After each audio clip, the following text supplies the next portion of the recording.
Hi friends, പുതിയൊരു വീഡിയോയിലേക്ക് എല്ലാവർക്കും സ്വാഗതം. ഇത് നമ്മുടെ തോട്ടത്തിലുണ്ടായ കോളിഫ്ലവർ ഒന്നുമല്ല കേട്ടോ. കഴിഞ്ഞ ആഴ്ച മാർക്കറ്റിൽ നിന്ന് വാങ്ങിയപ്പം ഞാൻ എടുത്തു വെച്ച ഒരു വീഡിയോ ആണിത്.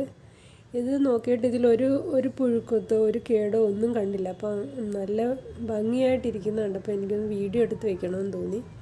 നമ്മൾ കൃഷി ചെയ്താൽ ഇത്രയും ഭംഗിയായിട്ടൊരു കോളിഫ്ലവർ നമുക്ക് കിട്ടാറില്ല. അപ്പം ഈ കൃഷിക്കാരൊക്കെ എന്തോരം ഇതിൽ കെമിക്കൽ പെസ്റ്റിസൈഡും ഒക്കെ അടിച്ചിട്ടുണ്ടായിരിക്കും. എത്ര പ്രാവശ്യം അവർ അതുപോലെ പെസ്റ്റിസൈഡ് അടിച്ചാൽ മാത്രമായിരിക്കും ഇതുപോലെ നല്ലൊരു കോളിഫ്ലവർ കിട്ടുന്നത്. അപ്പം അത് എനിക്ക് അതിശയം തോന്നിയത് കാരണം ഞാൻ എടുത്തു വെച്ചതാണ് ഈ വീഡിയോ. ഇത് നമ്മുടെ വീട്ടിലുണ്ടായ ഒരു കോളിഫ്ലവറാണ്. ഇതിൻ്റെ ഭംഗി നോക്കിക്കേ, ഇതിൻ്റെ കളറ് നോക്കിക്കേ, അതിൻ്റെ ഷേപ്പ് പോലും കറക്റ്റായിട്ട് കിട്ടുന്നില്ല. അത് നമ്മുടെ കൃഷി രീതി കൊണ്ടാണോ എന്തോ എന്നറിയില്ല. എന്തായാലും ഇങ്ങനെയൊക്കെയാണ് നമ്മുടെ തോട്ടത്തിൽ നിന്ന് കിട്ടുന്നത്. ഇത് നമ്മുടെ ബ്രോക്കോളിയാണ്. ബ്രോക്കോളിയും അങ്ങനെ തന്നെ വലിയ ഷേപ്പൊന്നുമില്ല, കുഞ്ഞു കുഞ്ഞു ഫ്ലവറാണ് കിട്ടുന്നത്. വളത്തിൻ്റെ കുറവാണോ അതോ കെമിക്കലൊന്നും അടിക്കാത്തത് കൊണ്ടാണോ ഒന്നും അറിയില്ല. പക്ഷേ ഇതിൽ വലിയ പുഴുക്കുത്തൊന്നും ഉണ്ടായിട്ടില്ലായിരുന്നു ബ്രോക്കോളിയിൽ. കോളിഫ്ലവറിൽ ഒരു മഞ്ഞ കളറൊക്കെ വരുന്നുണ്ടായിരുന്നു. ഇത് കഴിഞ്ഞ പ്രാവശ്യം ഉണ്ടായ എൻ്റെ കോളിഫ്ലവറിന് വിളവെടുത്തതിന് ശേഷം അതിൽ തനിയെ കുഞ്ഞു തൈകളായതാണ്. അപ്പോൾ അത് ഞാൻ മാറ്റി നട്ടാണ് പുതിയതായി നട്ടുപിടിപ്പിക്കുന്നത്. ഇപ്രാവശ്യം ഞാൻ അങ്ങനെ മാറ്റി നട്ടിട്ടുണ്ട്. ബ്രോക്കോളിയും കോളിഫ്ലവറും രണ്ടും മാറ്റി നട്ടിട്ടുണ്ട്.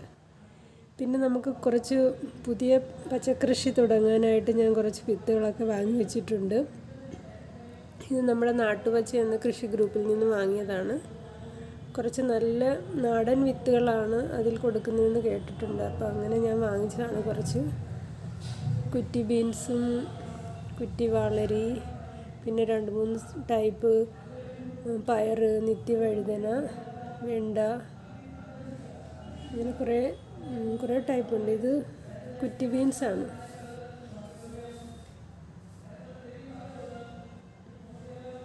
ഇത് നല്ല വെള്ളപ്പാവലിൻ്റെയാണ്. വെള്ളപ്പാവൽ ഞാൻ കുറേ നാളായിട്ട് ആഗ്രഹിച്ച് ഇങ്ങനെ കൃഷി ചെയ്യുന്നു. കഴിഞ്ഞ പ്രാവശ്യം എനിക്ക് 2-3 കുഞ്ഞു പാവൽ കിട്ടി. അധികം വലുതായില്ലെങ്കിലും നല്ല വെള്ള കളറിൽ കിട്ടി. എനിക്ക് ഭയങ്കര ഇഷ്ടമുള്ളതാണ് ഈ വെള്ളപ്പാവൽ.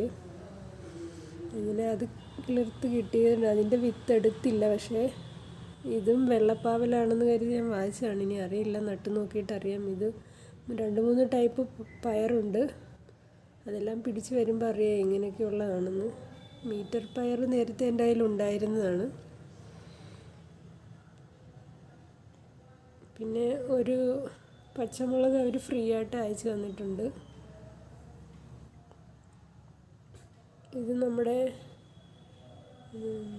ബീൻസ് അല്ലല്ലോ, എന്താ അമരപ്പയറാണ്. കുറ്റി അമരയല്ല, അമര. അതെൻ്റെ കയ്യിലുണ്ടായിരുന്നു. പക്ഷേ അതിനെക്കാട്ടി വേറെ വെറൈറ്റി ആയിരിക്കും, ഒത്തിരി പൊക്കം വയ്ക്കാത്ത ടൈപ്പ് ചെടിയായിരിക്കും എന്ന് കരുതിയാണ് ഞാൻ വാങ്ങിച്ചതെന്ന് അറിയില്ല. അപ്പം എന്തായാലും പുതിയ കൃഷി തുടങ്ങാൻ പോവുകയാണ്. ഇതിൻ്റെ വീഡിയോ നിങ്ങൾക്ക് ഷെയർ ചെയ്യുന്നതായിരിക്കും.